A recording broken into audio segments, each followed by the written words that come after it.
Bueno, entonces la clase es acerca de diseño estructural y cerramiento, en términos de entenderlo como parte de la materialidad y la expresión del edificio. Esta es una charla del tipo más bien instrumental, después va a haber otra más de niveles de conceptualización que vamos a colgar, que es la que está preparando Roberto. Un breve resumen es, yo entiendo que este problema de la estructura y del cerramiento es una parte fundamental de la arquitectura, ya que, digamos, eso organiza el espacio, lo define y lo caracteriza. Y básicamente hay como dos modos de entender eso que viene de larga data, que es una idea, es la idea de la cabaña, y la otra es la idea de la cueva, ¿no? Una es una construcción del tipo más liviana, hecha con elementos que se van ensamblando, y la idea de la cueva es a partir de la idea de masa, a la cual se le practica gradaciones para poder incorporar la iluminación. Y hay distintos tipos de arquitecturas en relación a eso, ¿no? Si esta podríamos decir que es la que se relaciona con esa cuestión de la masa, ¿no? Esa idea de cueva, y esta otra de la arquitectura de ensamble. En una hay que empezar a horadar para incorporar la luz, en la otra hay que empezar a cerrar para controlar la luz, ¿sí? La iluminación, me refiero. Y esto a su vez tiene implicancia con los procesos constructivos, ¿sí? Con los procesos de la producción del edificio. Tiene diferencias. Lo que uno podría decir es que, por ejemplo, en esta idea más de la arquitectura maciza, casi que estructura y cerramiento pueden estar como en el ser parte de lo mismo. Puede configurar una caja donde los elementos de entrepiso se van apoyando en ella, mientras que en la otra, digamos, hay una distinción de los elementos donde no necesariamente tienen que guardar las mismas posiciones los elementos estructurales con los elementos de cierre. Y acá me parece que también hay un tema que muchas veces dejamos de lado, pero que me parece que es muy importante, que es cómo es esa relación entre el interior y el exterior a partir del interior. Generalmente nosotros el proyecto siempre lo vemos desde afuera, ¿no? Como una suerte de trabajo sobre una morfología donde operamos en términos de objeto y que trabajamos siempre sobre la cuestión exterior. Ahora, no profundizamos sobre aquellos aspectos que tienen que ver con lo interior y cómo se ve el exterior. Y ahí uno podría decir que por límites tecnológicos que definen el espacio, hasta el movimiento moderno lo que primaba era esta idea de una ventana alta con un frente, con un dintel mucho más acotado en relación a su altura, por problemas de los elementos estructurales que deberían resolver los huecos, ¿sí? Eso hace que esa ventana estuviera más en relación a la estructura del hombre, o a la figura del hombre, del ser humano, de un hombre parado, en relación al exterior, que con el exterior mismo, con el paisaje. Con la revolución industrial y la aparición de tecnologías que permitieron mayores luces entre apoyos, aparece esta cuestión que Le Corbusier habla de la ventana corrida, ¿no? De aquella ventana que hace que uno pueda tomar de una manera más panorámica una relación con el paisaje. Más allá de la adopción de una u otra, me parece que es importante que ustedes piensen los proyectos también desde su interioridad hacia su exterioridad. En términos de la estructura lo que tiene que resolver en principio son problemas de gravedad, los problemas de los pesos, y asociado en relación, cuando los edificios son muy altos, a la carga que le aplica el viento a los edificios. Entonces ahí hay diferentes tipos estructurales. El primer de ellos, el de muros portantes, nosotros no lo vamos a hablar en esta ocasión, sobre todo porque la escala de nuestros edificios generalmente se resuelven a partir de la idea de estructura independiente. Y ahí hay como dos sistemas, estructura independiente con vigas o sin vigas. A su vez, hay otros tipos de problemas, como por ejemplo las plantas de transición, cuando lo que está arriba con respecto a lo que está abajo, tienen necesidades espaciales o funcionales diferentes que requieren dimensiones entre apoyos diferentes a las de arriba. Con lo cual, no es necesario someter a todo el edificio a una misma estructura y aparecen diferentes tipos de estructuras. Que es esta cuestión que habla acá, las formas de apilamiento, ¿no? Y después, cómo se modula y cómo son los predimensionados. Obviamente, los predimensionados nosotros no los vamos a abordar de modo exhaustivo, sí tener alguna idea de ello.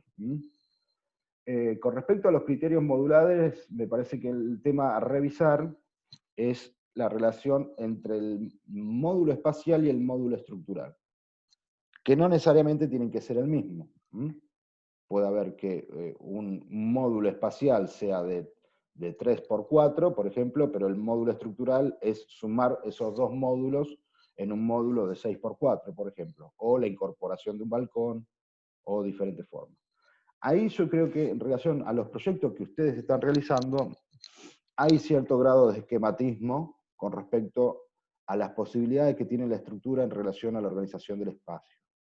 Generalmente colocan la estructura en los límites de encuentro de aristas, por ejemplo, ¿no? Sin ver que hay otras posibilidades en ese desfasaje entre el módulo estructural y el módulo espacial. Bueno, este es un esquema claro, que estos son filminas de Daniel Cutrera, acerca de la carga gravitacional y la carga del viento, cómo opera una y otra, ¿no? En uno hay un empuje, hay una cuestión de arriba hacia abajo, y hay otra que en la carga del viento hay una carga lateral que pretende volcar el edificio, con lo cual se tiene que resolver con elementos rígidos. Con respecto a la estructura independiente, estos denominados entrepisos sin vigas, no es que las vigas no existan, sino que las vigas no son aparentes. ¿Qué quiere decir? Que están incorporadas en el espesor del forjado de la losa. Entonces, digamos, lo que se consigue es un plano continuo de cielo raso, donde existe mayor flexibilidad porque no hay elementos aparentes, es decir, elementos que aparecen hacia abajo, que definen de alguna manera, de otra manera, el espacio, sino que en este tipo de estructura lo que se busca es una mayor flexibilidad de planta. Ahora hay que ver cuándo es conveniente aplicarlo y cuándo no.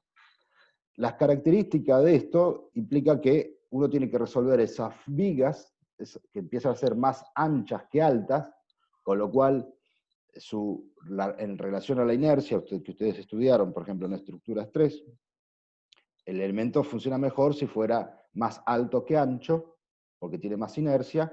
Cuando se cambia esa relación, lo que lo tiene que resolver es toda la cuestión que tiene que ver con las armaduras. Y por otra parte, lo que sucede es lo que se llama el efecto del punzonado, es decir, aquello que como que la columna punza a la losa buscando perforarla.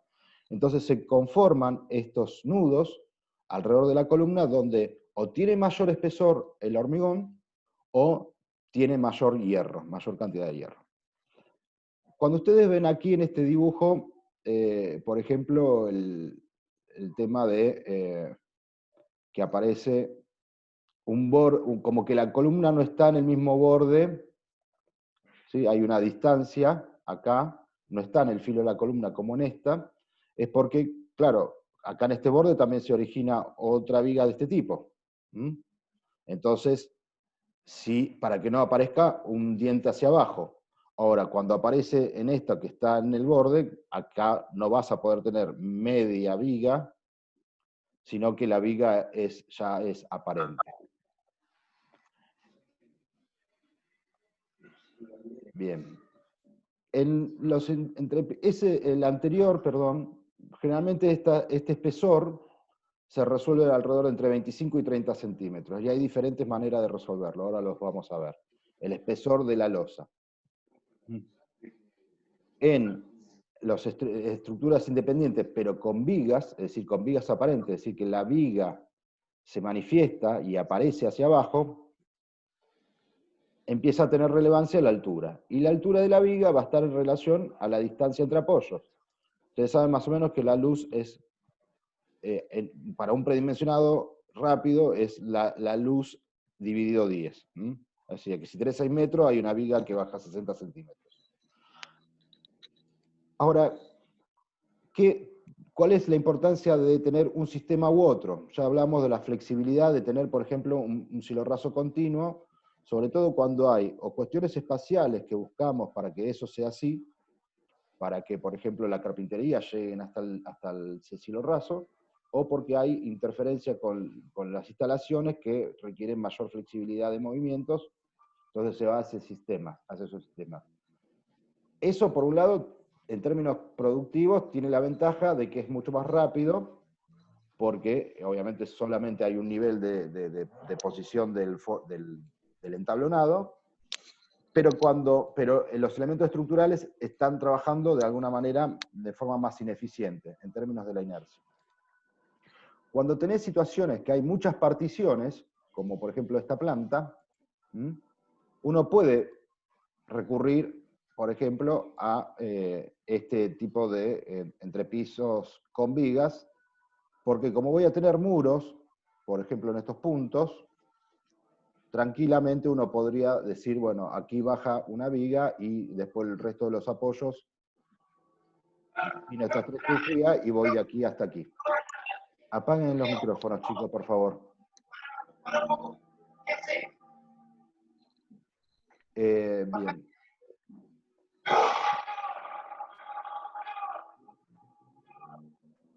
Bueno, seguimos. Esta es la carga, 700 kilos más o menos por metro cuadrado, y eso implica el peso propio, la sobrecarga de los elementos, las personas, los muebles, y la luz sobre 10, ¿no? Apaguen los micrófonos, por favor. Chicos. Acá ven, por ejemplo, un entrepiso sin viga alivianado en una sola dirección. Este alivianado se realiza en este caso con poliestireno expandido. Y entonces aparecen líneas de borde en estos puntos y después los nervios recorriendo los otros puntos en la otra dirección. Cuando esta luz se incrementa, se trabaja en dos direcciones. Entonces se utilizan, por ejemplo, o ese mismo poliestireno expandido o estos moldes de fibra de vidrio o de acero.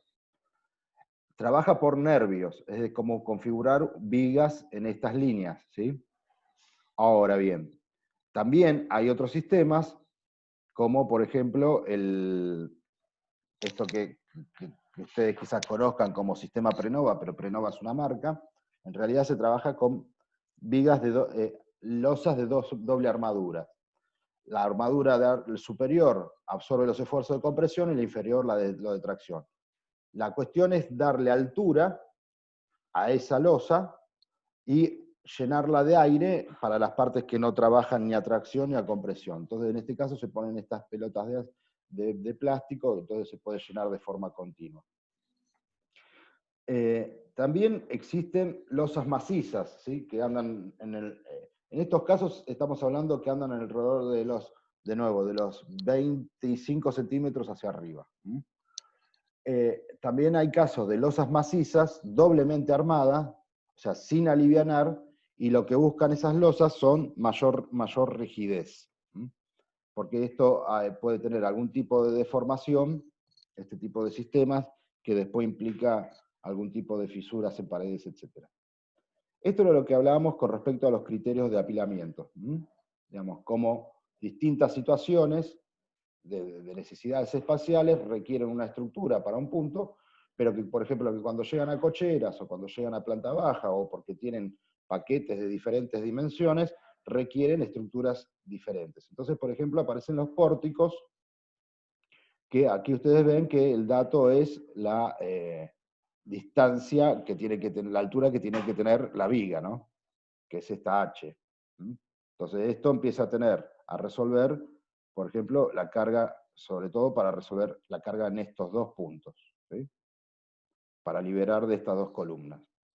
Hay distintas soluciones a eso, que ya veremos en en otra diapo. Vamos a algunos ejemplos sencillos. Este es el Leisure Drive de Mies, ustedes ya lo han visto en otras oportunidades, de hecho se estudió. Y lo que me interesa acá es ver la relación que hay entre, entre el módulo espacial, el módulo estructural y el sistema productivo. O sea, cómo se realizan los edificios.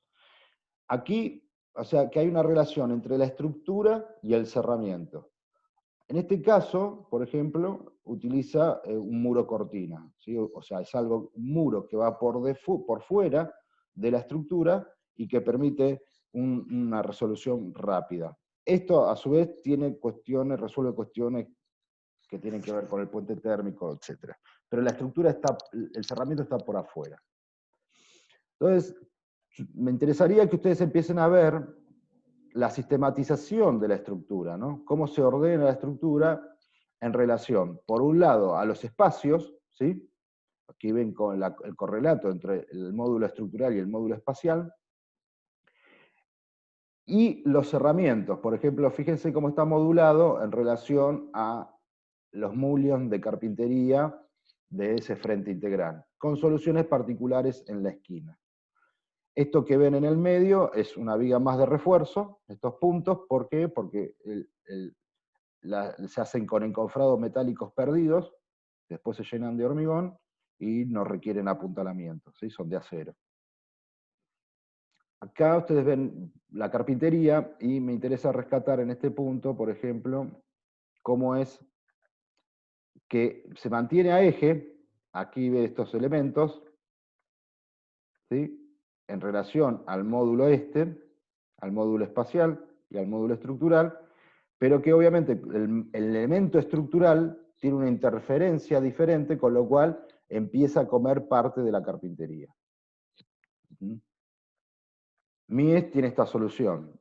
Hay otras soluciones que directamente toman la estructura como un submódulo.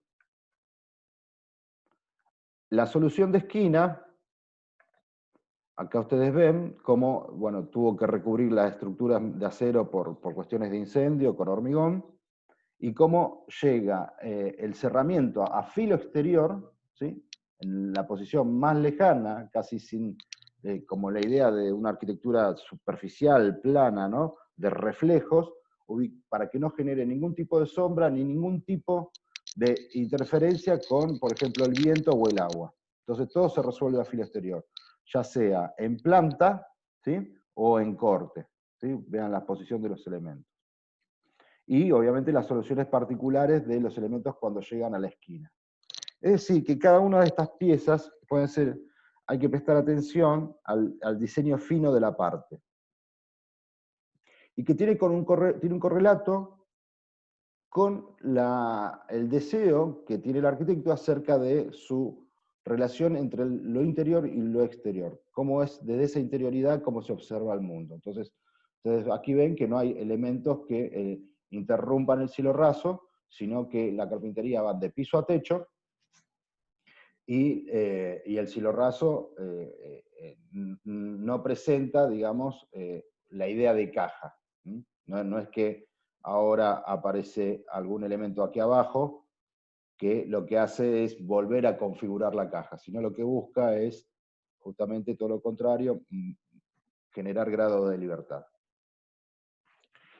Este edificio es un edificio que ya tiene unos 50 años, un poquito más, que es de Mario Roberto Álvarez, ya lo hemos mostrado, Roberto lo mostró en otras teóricas, es el edificio de Posadas y Schiaffino de Álvarez, y es un edificio sumamente interesante en varios aspectos. Uno, cuando ustedes empiecen a ver la arquitectura, digamos, con mayor objetividad, con mayor precisión acerca de lo que observan.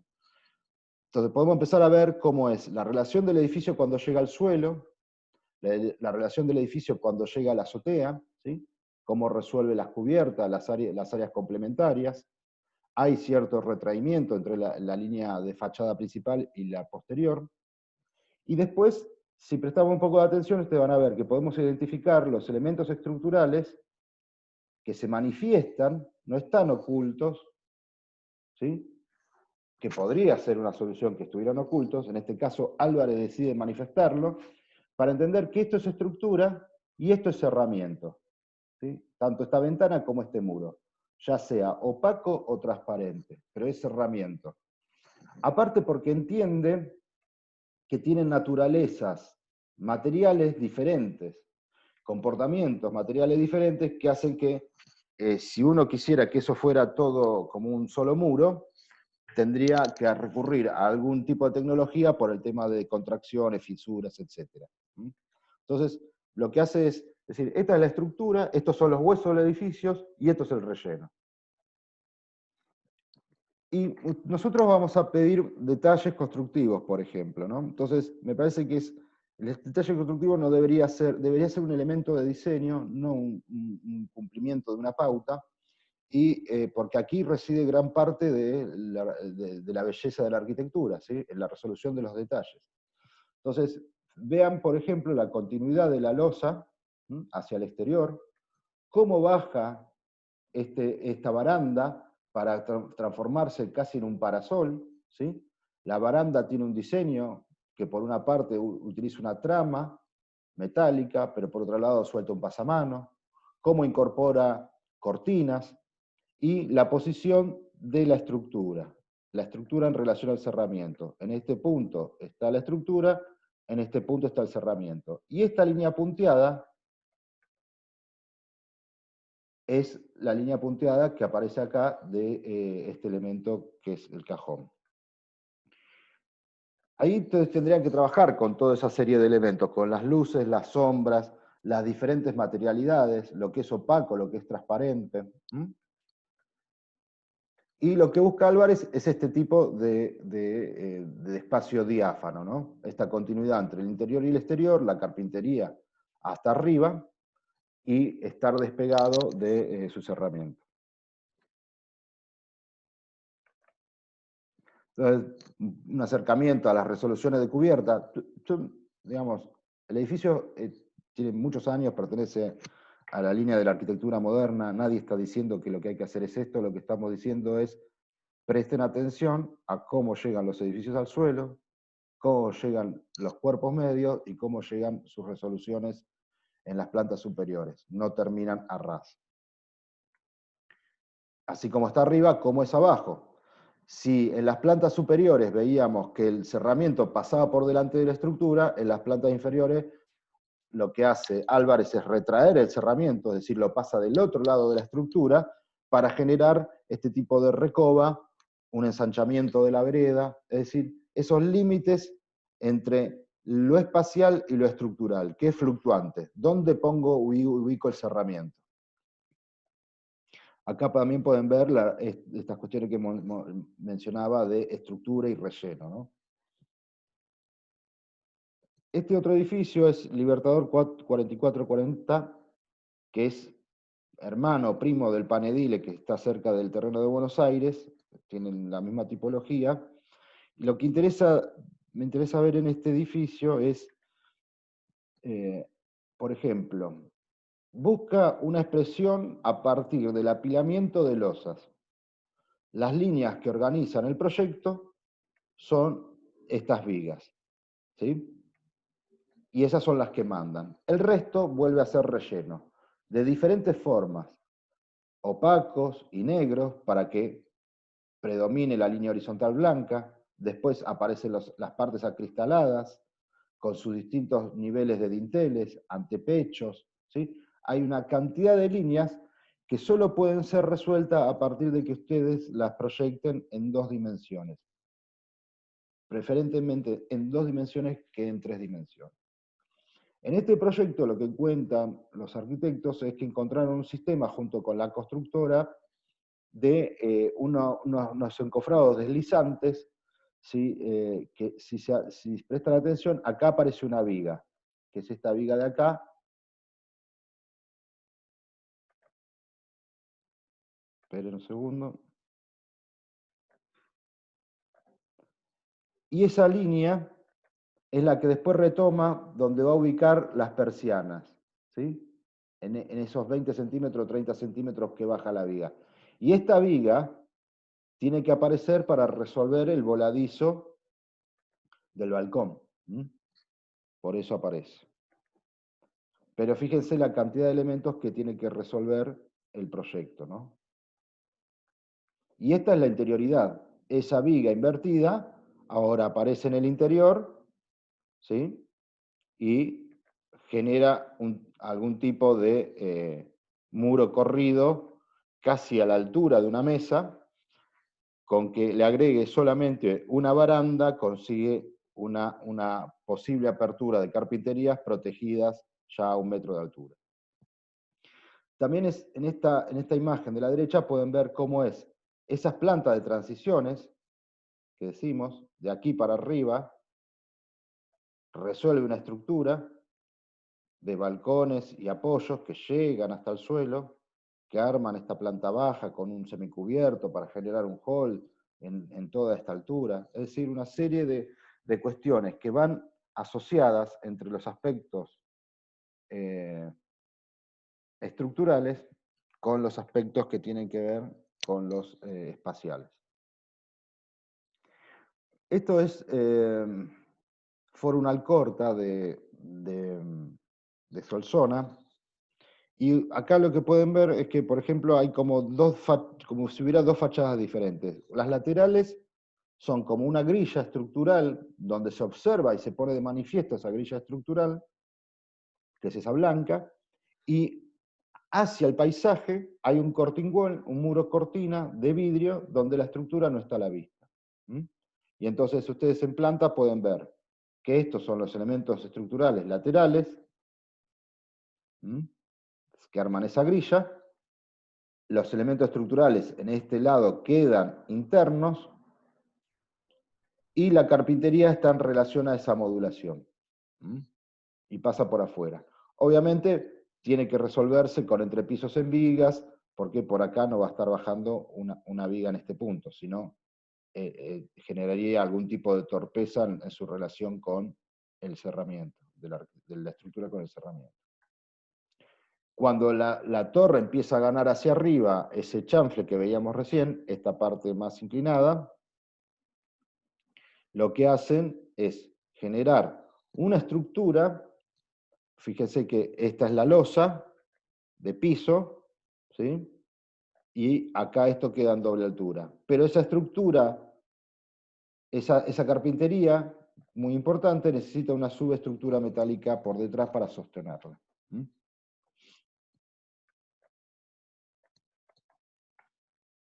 En este otro caso, que es Torres al Río, lo que empiezan a aparecer son puentes, ¿no?, que vinculan las piezas arquitectónicas.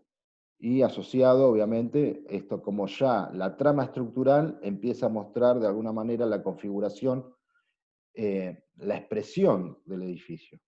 Y lo que me interesa en este punto es ver cómo, por ejemplo, si en este punto la estructura es a filo, ¿sí?, y empieza a mostrar esa grilla, en estos ya empiezan a ser mucho más finas, porque empieza a aparecer otro tipo de organización del espacio. Entonces no quiere decir que todo se resuelva de la misma manera, sino que en función de lo que uno desee. Y que lo ven aquí en la planta. Estas son las patas blancas, y acá la estructura sigue en este punto y en este, pero puedo romper ese módulo estructural a partir de la incorporación de otra organización espacial. Este pedazo se resolverá con voladizo, por eso se ve como una losa muy fina.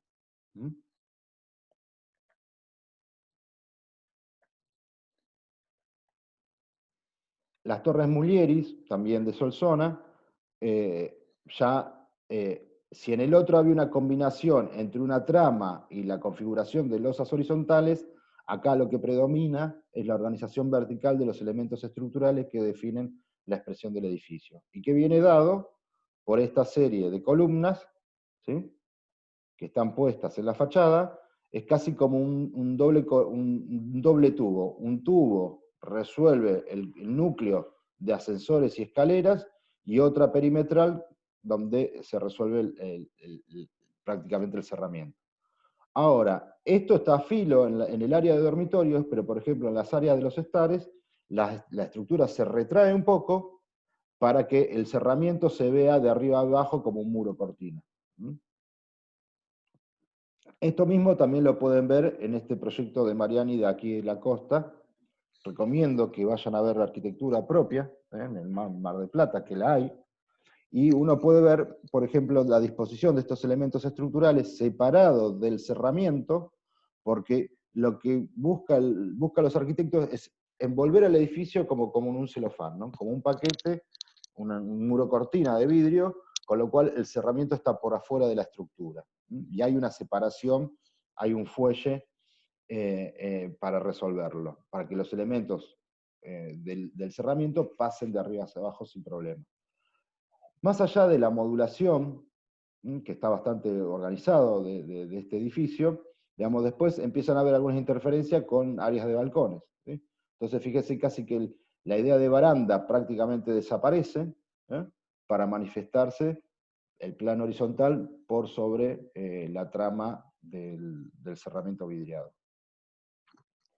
Las Torres de Mariani, que recomiendo que vayan también a verla y de paso ver cómo se está realizando la tercera, y pueden ahí ver directamente cómo es la estructura, o sea, el edificio desnudo. Y lo que me parece interesante de estos edificios es con la precisión que están diseñadas las partes, ¿no? Digamos, la belleza que encuentra un edificio que se va facetando, ¿sí? Que aún se entiende por apilación, por un apilamiento de losas que son estas blancas, ¿sí? Muy finas, apenas redondeadas, cuando se acercan ven que apenas están redondeadas, buscando casi como una idea marítima, de la arquitectura naval, y la idea de facetas y de ángulos bastante vivos. Y esto viene acompañado de una organización estructural importante, ¿no? Acá hay un núcleo que funciona como caja, pero también hay muros contraviento, tabiques contraviento, en estos puntos.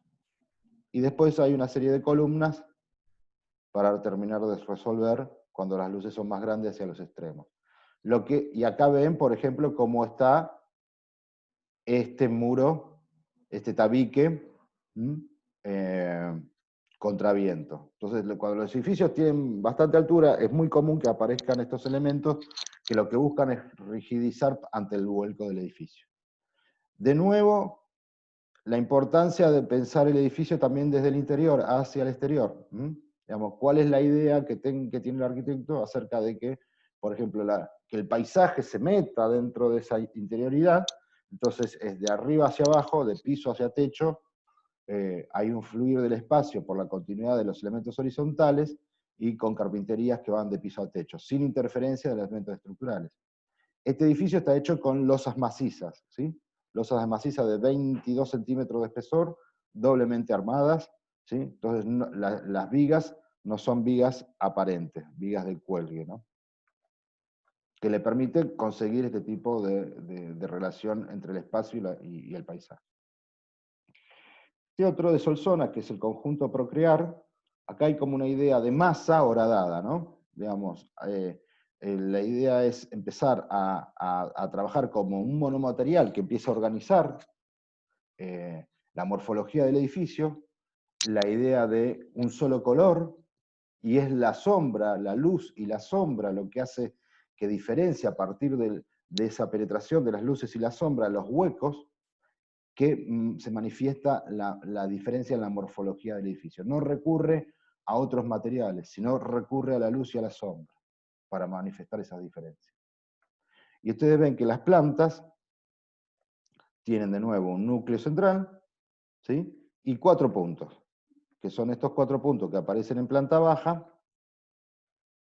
más otro en el medio, o sea que en realidad son 8 puntos con que se resuelve la estructura, más estos 2 de afuera, que hace que después pueda liberar las esquinas estas.